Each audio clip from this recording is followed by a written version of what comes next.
Hey everyone, Forrest here with Rocky Mountain School of Photography, and today we're gonna look at how to balance a gimbal in 5 simple steps. Let's dive in. Now that we've got the gimbal all set up and ready for the camera, the next step is to put the plate on the bottom of the camera. Now there's lots of different ways to do that, but most gimbals will come with a standard little quick release plate that we can screw into the bottom of the camera into the tripod mount. Now do note also that you can, in a lot of cases, just use the plate that is built into the bottom of your cage, or use your own Arca Swiss plate as well. So you don't have to use the one in many cases that come with the gimbal, but you can for sure. The next step is to take the camera, now that we have the plate on here, and slide it onto the gimbal and lock it down. And this will get the camera ready for balancing. Now do note that we have not balanced anything right now, so we wanna leave all the axes locked, and we don't wanna turn the gimbal on because it'll put a lot of strain on the motors. But this concludes step 1. Step number 2 is balancing the gimbal in this direction. In order to do that, we're gonna start by unlocking this axis. Now all locks are gonna be in a different place, but generally they're gonna be right about here. We're gonna unlock it, and we're gonna see what direction the camera wants to fall. Now you never wanna let go of the camera because it will tumble. Instead, we wanna just kind of let go for a second and see what happens. And I can see that if I let go, it's trying to fall backwards. So it's a little bit back heavy. So what I'm gonna do is I'm gonna unlock this lock right here. And some gimbals have a knob, some don't, but I wanna move the camera a little bit forward. And I like to just very lightly hold the camera with my left hand, or my right hand, one of my hands, and spin the knob with the other one. And now we don't have any sort of misbalance in the front to back direction. It's not camera heavy, it's not lens heavy. If we just put it in the middle, it just stays. Step number 3 is to do the exact same thing, except we're gonna tip the camera back on its back like this, and we're gonna balance it whether it's falling too much this way or falling too much this way. Now the way that we adjust this is using the knob right here on the, I guess you could say, right side of the gimbal, and we're gonna loosen that knob and slide the camera either this way or this way until it's balanced. So if we start off right here, let's leave it where it's at, we can see that the camera's trying to, if I let go, it's trying to fall forwards. So I would call that bottom heavy. The bottom side of the camera is heavier than the top side of the camera.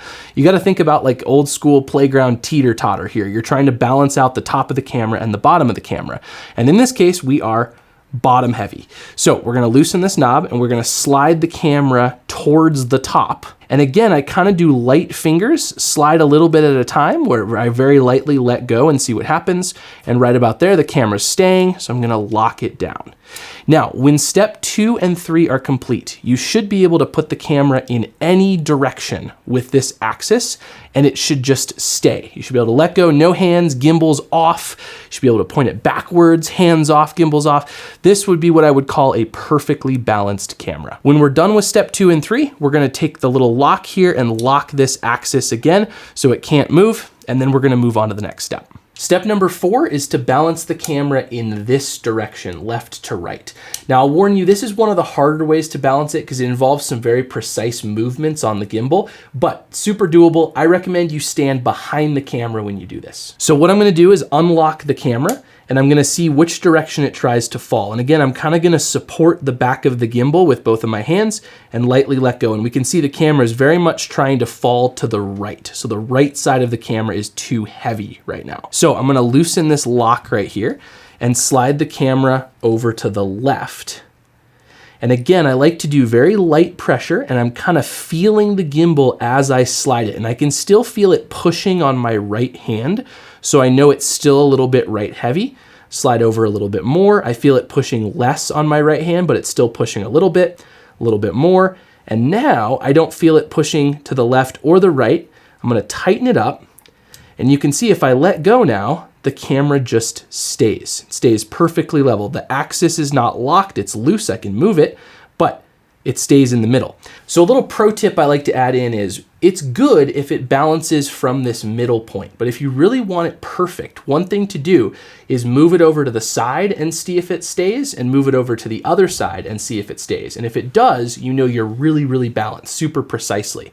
I will note, however, if you're using a heavier rig, like a bigger camera, bigger lens, and you move it over to the side, it should always have the tendency to move itself back to center. And that's when you know you're good with a bigger, heavier kit. In this case, my lens camera combo is so light that I can move it all the way in both directions and it just stays where I put it. So depending on the both, but the big thing you wanna worry about is at center, you let go and it just stays exactly where it is. When you're done with this step, again, we're gonna lock this axis so it won't move either direction and then move on to the next one. Our fifth and final step is to balance the center axis of rotation. To do this, what you're gonna do is actually lift the gimbal up and tilt it over to one side. Now, the further you tilt it, the more accurate you can figure this out. So if you can, hold the gimbal totally parallel to the ground, but if you can't, diagonal is totally fine. And what you're gonna do is let go of the camera and see which direction it falls. In this case, when I do this, it falls backwards, down on the rear side of the camera. So again, thinking about a playground teeter-totter, the back of the camera is too heavy, so we need to move the camera forward in order to fix it. So to do that, I'm gonna set the gimbal down, I'm gonna loosen this lock right here and slide the gimbal forward ever so slightly.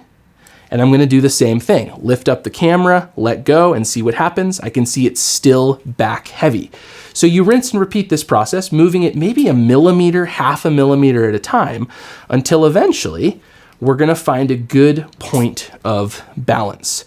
And we can see we're still a little bit back heavy, but each time I do it, it's moving a little bit slower and a little bit less, which is the goal. And you can see there, we're almost there. It's drifting ever so slightly. So we'll move it one little last bit like that, lift it up, and now we are good to go. Now, again, you can do this diagonally if you want to, but you're gonna be more accurate the closer to parallel with the ground you can hold it. Also, I'm noticing it is very slowly drifting, so I'm not quite perfect. So I'm gonna loosen it and just move it ever so small, half a millimeter, a millimeter in space, and that should get us right on the money. So there you have it. That's how we balance a gimbal. Once this is all done, you should be able to turn your gimbal on and pick it up, and it should start self-balancing where you can do whatever you want to do down below and the gimbal will stay perfectly balanced and you're not putting any undue strain on the motors. Another thing I want to say is if you have any sort of accessories, add those to the camera before you balance, because right now, if I throw an ND filter on the front of this camera, it's going to unbalance everything that I've worked so hard for. So try to get everything fitted, kitted ahead of time, and then take the time to balance. The final thing that I want to say is don't expect yourself to get super good at this until you've done it, I don't know, 50 or 100 times. Really, truly, when you're just starting off balancing a gimbal, this can easily take 30 minutes or 40 minutes to get it perfect and to the level that you want, but over time, it'll be more like 1 to 2 minutes to get a perfectly balanced gimbal.